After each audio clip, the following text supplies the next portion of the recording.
Excelentíssimo senhor presidente da Câmara dos Deputados, deputado Rodrigo Maia, excelentíssimo Sua Alteza Real Dom Gabriel de Orleans e Bragança, representando Sua Alteza Imperial e Real, o príncipe Dom Luís de Orleans e Bragança, chefe da Casa Imperial do Brasil, senhora vice-presidente do Conselho Federal da Áustria, senhora Ingrid Winkler, senhora embaixadora da Áustria no Brasil, Irene Guinerschel, senhor embaixador de Portugal no Brasil, excelentíssimo senhor Jorge Cabral, e Vossa Senhoria, Sua Senhoria, senhor Eugênio Walter Montenegro, vice-presidente de Tecnologia e Informação, nesse ato representando o presidente dos Correios, Guilherme Campos. Senhoras e senhores aqui presentes, militares e civis, que honram essa sessão solene. Sem dúvida, estamos, e o público presente e aquele que nos assiste é capaz de reconhecer, num momento ímpar na Câmara dos Deputados. E um momento ímpar que nasceu da iniciativa do seu presidente, o deputado Rodrigo Maia. No momento de tantas nuvens e turbulências na política brasileira, é sempre reconfortante saber que há aqueles que querem contribuir e oferecer ao Brasil aquilo que se tem de melhor. E foi de uma iniciativa do presidente da Câmara dos Deputados que nasceu esse processo todo, que durará 5 anos, celebrando a independência do Brasil em 2022, ela que aconteceu em 1822, seguindo os passos das personagens e dos eventos que levaram à consolidação da nossa independência. Excelentíssimo senhor presidente, com esse ato, sem dúvida, Vossa Excelência entra para a história do Parlamento brasileiro pelos altos ideais que consegue sintetizar nessa singular iniciativa. O objetivo de todo esse processo de celebração é resgatarmos a autêntica história e, no fundo, historiografia brasileira. Vivemos no Brasil hoje um momento em que muitos dos brasileiros não conhecem de onde nascemos, por que existimos e, especialmente, como fomos constituídos. Com todo o respeito que a pluralidade acadêmica merece, temos, infelizmente, um traço de historiografia muito difundido no Brasil, segundo o qual o Brasil teria nascido por acaso e sem grandes processos de construção civilizatória. Há alguns que aplicam ao Brasil aquilo que em psicologia chamamos irreverentemente de a síndrome de Gabriela. Eu nasci assim, eu cresci assim, vou ser sempre assim. Como se os problemas da nacionalidade atual do Brasil estivessem ligados à sua construção e a uma má construção ou à falta de um projeto civilizatório e institucional para o Brasil. Isso não é verdade. E o que nós queremos oferecer ao povo brasileiro, como seus legítimos representantes, é um resgate da autêntica historiografia brasileira. Aquela que mostra que um país de mais de 8.500.000 quilômetros quadrados, que é tão grande quanto praticamente os 50 países da Europa, que é maior que quase todos os países do mundo, um gigante assim não nasce por acaso e muito menos de qualquer jeito. Um gigante assim, que fala uma só língua, em que ninguém se sente menos brasileiro em nenhum dos seus rincões, e que ao mesmo tempo é capaz de preservar uma pluralidade local como não podemos ver praticamente em nenhum outro lugar do mundo. Um país que foi capaz de sintetizar o máximo da miscigenação racial. Pois todas as vezes que fazemos um discurso ou damos uma palestra no Brasil, em qualquer lugar dele, sentimos-nos como se estivéssemos na ONU. Tamanha a diversidade de raças, de cores, de etnias, de traços culturais que esse país encerra. Isso, sem dúvida, nasce do espírito português, que em si mesmo já era uma síntese de 10 raças, povos e culturas, e que não pouparam esforços, o espírito português que não poupou esforços para transmitir ao Brasil aquilo que de melhor tinha. Por isso, senhor embaixador Jorge Cabral, é que Vossa Excelência dignifica essa cerimônia, dignifica essa mesa condutora dos nossos trabalhos, porque de fato, se queremos celebrar a independência do Brasil, ela só pode e deve ser celebrada nos seus estritos termos historiográficos. O Brasil, na sua independência, não fez uma ruptura com Portugal. O Brasil, em sua independência, mostra aquilo que Leopoldina tão bem sintetizou: o pomo está maduro, e se não for colhido, apodrecerá. A fruta está pronta, e a independência brasileira é muito isso, é um sinal de maturidade. Um país que, sem cortar os laços com a paternidade que Portugal sempre teve e sempre terá entre nós, percebeu que podia colher um caminho autônomo, livre e independente, mas sem esquecer das suas origens, porque só pode dar bons frutos aquele que mantém as suas autênticas raízes. Por isso, Vossa Alteza Imperial, Dom Gabriel, a presença de Vossa Alteza dignifica essa sessão solene e todo esse caminhar das comemorações. Nós no Brasil respeitamos aqueles que pensam diferente, mas também reconhecemos os traços que a sociologia contemporânea nos emprega. E acreditamos que os cidadãos brasileiros são livres para escolher a sua forma de Estado. No entanto, isso não pode nos fazer romper os laços e especialmente fazer brotar no coração de cada um de nós a ingratidão daqueles que ofereceram sangue, suor e lágrimas para que essa nacionalidade fosse constituída. E por isso que a presença de Sua Alteza Imperial é tão importante neste momento. Também, sem dúvida, reconhecemos aqui a contribuição que a Áustria trouxe ao Brasil. E é por isso que fizemos questão de que aqui estivesse, e desde já agradecemos ao Exército Brasileiro, que prontamente atendeu ao pedido de que aqui estivessem os Dragões da Independência. O nosso corpo de guarda mais emblemático, em que sua farda histórica traz as cores da bandeira austríaca, uma justa e indelével homenagem à contribuição que a Áustria traz ao Brasil, na figura de Leopoldina. E ofereceu ao Brasil aquilo que de melhor tinha: a mais fina flor da aristocracia europeia, a mais fina flor dos filhos de seu imperador.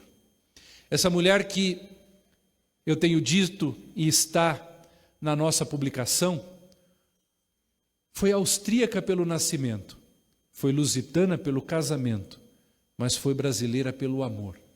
Um amor que nutriu desde a primeira vista, e que assim escreve a sua irmã Maria Luísa, dizendo do encantamento que a paisagem do Rio de Janeiro, terra do presidente da Câmara dos Deputados, o encanto que a paisagem do Rio de Janeiro gerava em seu coração.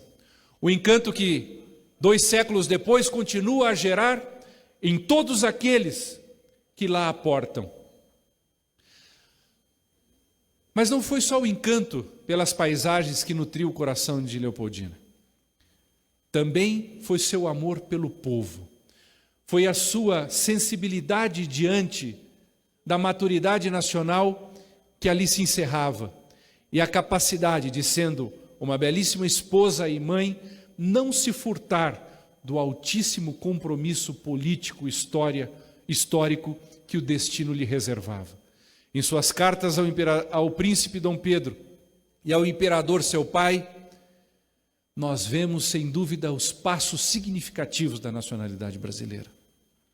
E são esses passos, os passos desses gigantes, certamente não homens e mulheres incorruptos, mas extremamente devotados ao Brasil, devotados à causa do Brasil, devotados ao amor do Brasil, ao amor pelo Brasil. Um amor que todos nós somos chamados a hoje de novo expressar com a nossa voz, com os nossos semblantes, mas especialmente com nossas atitudes. É antigo dito que ninguém serve a quem não ama, e ninguém ama a quem não conhece. E por isso, senhor presidente, a iniciativa de Vossa Excelência tem tanto significado. Nós queremos contribuir para o resgate da história do Brasil. Porque se de fato os brasileiros conhecerem como foi formado esse país, e por que tão belo, intrigante e complexo ele é, certamente passarão a amá-lo. E uma vez que o amem no fundo do seu coração e de suas almas, passarão efetivamente a servi-lo, a oferecerem o sangue, o suor, o trabalho e as lágrimas que ficaram para a história constados no célebre discurso de Winston Churchill. Sem dúvida, é difícil conter a emoção nesse momento.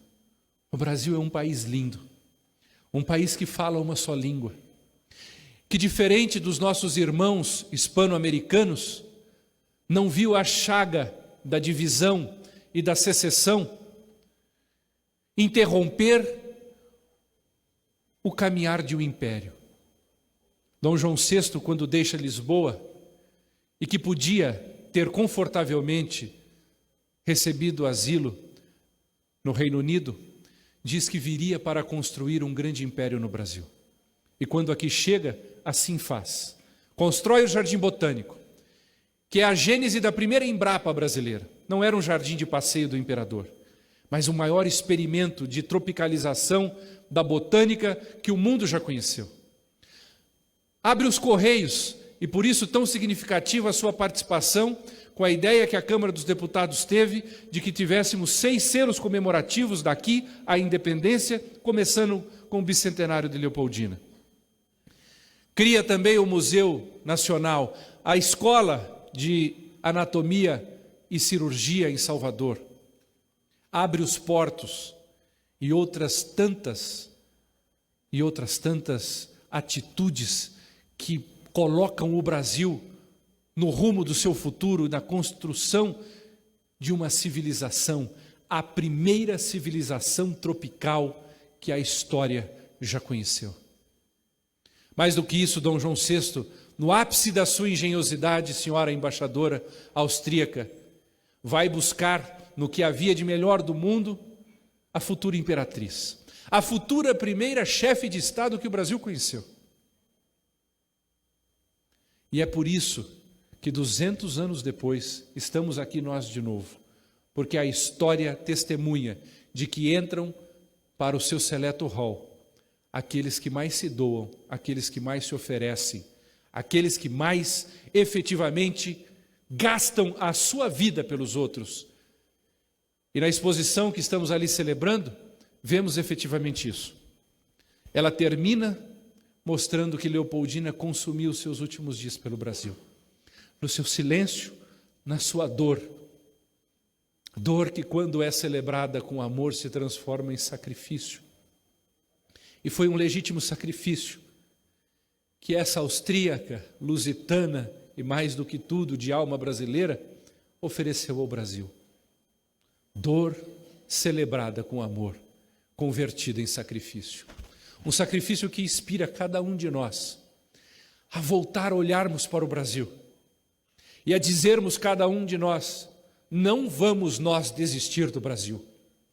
É verdade que vivemos talvez uma das maiores turbulências, mas somos convocados, todas as vezes que nós amamos, nós somos convocados a reconhecer quem amamos, mesmo que seja por detrás dos piores temporais. E assim elevemos a nossa alma, sigamos aquilo que diz o nosso hino, reconheçamos com justeza o gigante, que não é feito apenas pela geografia, mas um gigante que, mais do que tudo, é feito pela antropologia, de um povo que encerra em si o mundo todo. Se me permitem a irreverência, e já concluído, para que não seja traído pela emoção, que não só esse momento, mas olhar para o Brasil, para esse Brasil luso-tropical, para esse Brasil austríaco-tropical, para esse Brasil global e tropical, nós podemos dizer que o passaporte brasileiro, antes das últimas invenções tecnológicas de segurança, era o passaporte mais caro no mercado negro. Porque num passaporte brasileiro, qualquer foto cabe. Se nós colocamos a foto de um austríaco, vai muito bem. De um negro, vai muito bem. De um indígena, vai muito bem. De um chinês, vai muito bem. Porque é assim que nós somos. Assim que nós fomos constituídos. Assim foi constituído o embrião do Exército Brasileiro. Também um outro grande elemento da nossa nacionalidade. E visitando as nossas tropas Brasil afora, é isso que ainda vemos consolidado. Um país que, vendo a nacionalidade que Portugal deu ao mundo pela primeira vez, o primeiro Estado nacional que há na história é o Estado português, cujas fronteiras definidas em 1233 pairam sobre uma unidade até hoje e fizeram com que pairasse sobre o mar. Vou para as minhas conclusões dizendo que hoje é muito comum dizerem que os portugueses vieram para o Brasil em busca apenas de riquezas e com um espírito predatório. Veja que coisa irracional é isso quando olhamos para os fatos. Os navegadores portugueses, senhoras e senhores, perdiam 2 de cada 3 dos seus marujos em cada uma das navegações. Apenas 1 em cada 3 navegadores portugueses voltavam efetivamente para Portugal. A pergunta que resta, Alteza Imperial, é se homens que estavam dispostos a entregar a própria vida por um projeto de expansão da fé e do império, como tão bem cantou Camões, estavam efetivamente tão preocupados com algum tipo de riqueza. Homens que recebiam o seu salário antes de deixar Portugal para suas famílias, meses de soldo antecipado, porque sabiam que provavelmente não voltariam para casa. Perdoem aqueles que pensam o contrário, e terão o nosso respeito sempre, mas não é o que dizem os fatos sobre a autêntica história do Brasil. Mais do que nunca, e mais do que antes, todos nós que estamos tendo a oportunidade de contar e de perceber essa história, temos o dever de levá-la a todos os pontos do Brasil. Eu quero efetivamente terminar saudando aqueles que foram os vencedores, e eu pediria que ficassem de pé, os 2 vencedores do concurso, tanto de desenho quanto de vídeo, 2 alunos da escola brasileira. Porque ao lado da sessão solene, do selo, da exposição, da publicação e de outros eventos, também esse caminho seguiu um concurso de desenho e de vídeo para o qual concorreram as crianças do Brasil, os adolescentes do Brasil, que eles, vendo o quão bela é a história brasileira, sejam também protagonistas desse caminho a levá-la adiante. Nós somos uma geração abençoada e privilegiada. Aquela que celebrou, podem se sentar, aquela que celebrou o centenário de nossa independência, talvez não esteja mais em geral entre nós. E talvez ainda não está aquela que celebrará o tricentenário. Que nós possamos reconhecer os desígnios da providência que pesam sobre nós. Saint-Exupéry diz que nós nos tornamos responsáveis por aquilo que cativamos. Se somos capazes de cativar os brasileiros com a rica historiografia do Brasil, que nos tornamos, cada um de nós aqui, responsáveis por isso. Eu não podia deixar de saudar e agradecer o staff da Câmara dos Deputados. Pessoas que eu posso testemunhar o denodo, o amor, o carinho com que trabalharam e têm trabalhado nesse projeto. Quero, em nome de todos, e acho que todos se sentirão reconhecidos nessas pessoas, saudar a chefe, a comandante em chefe do nosso projeto, a senhorita Ludmila. As pessoas precisam saber quem é você. Fique de pé, por favor.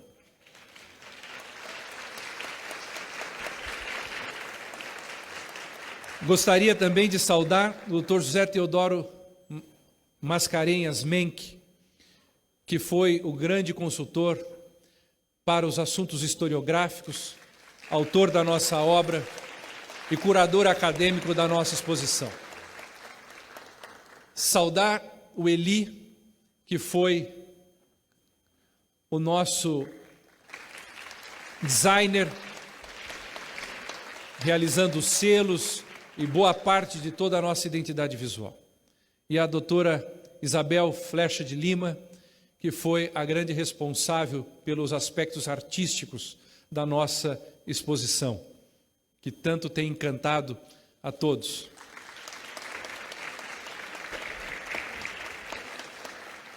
Saudar os senhores deputados e senhoras deputadas que enobrecem essa sessão solene. Papai sempre dizia que os discursos podem ser longos ou bons, e o meu já ficou longo.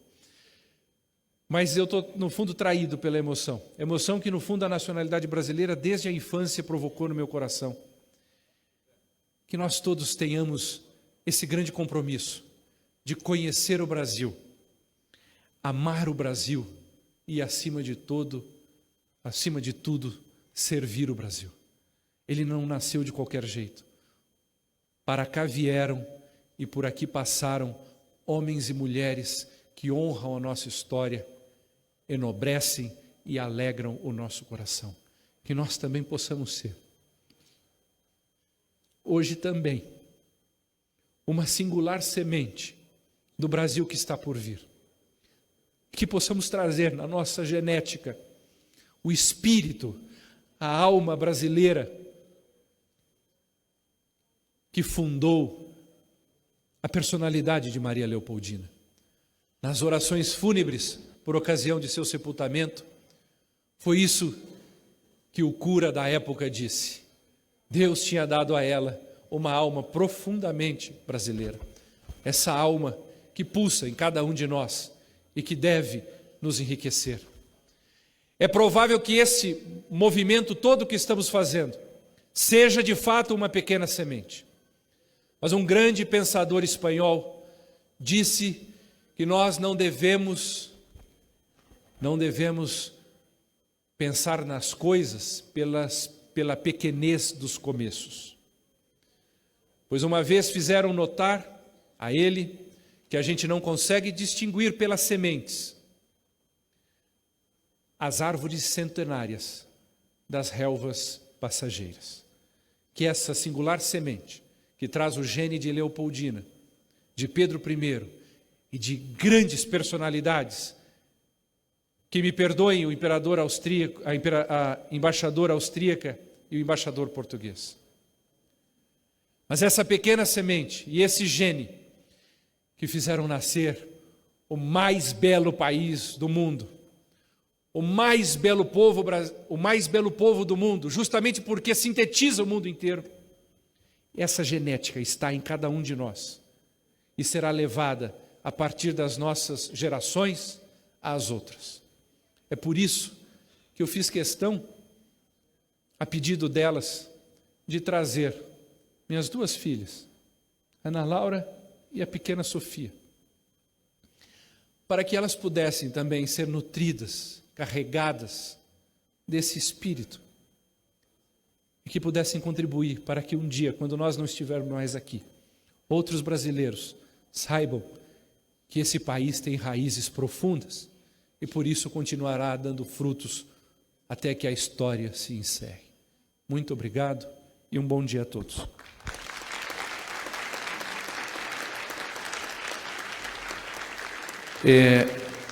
Antes de chamar o próximo orador, concedo por 1 minuto a palavra ao deputado André Amaral, do PMDB da Paraíba.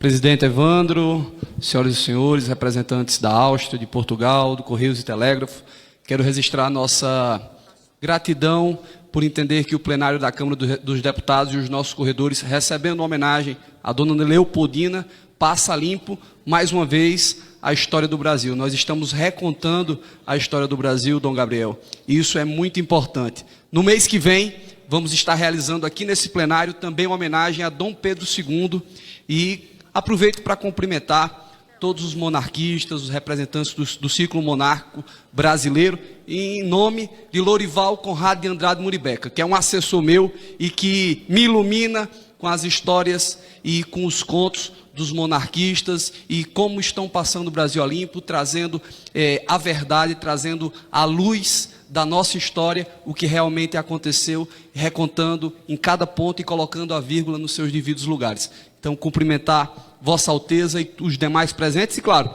parabenizar o presidente e o nosso corregedor pelo importante evento aqui no nosso plenário, que ajuda a recontar a história do nosso grande Brasil, do nosso império e da nossa história.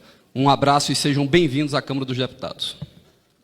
Muito obrigado, Excelência, por suas palavras.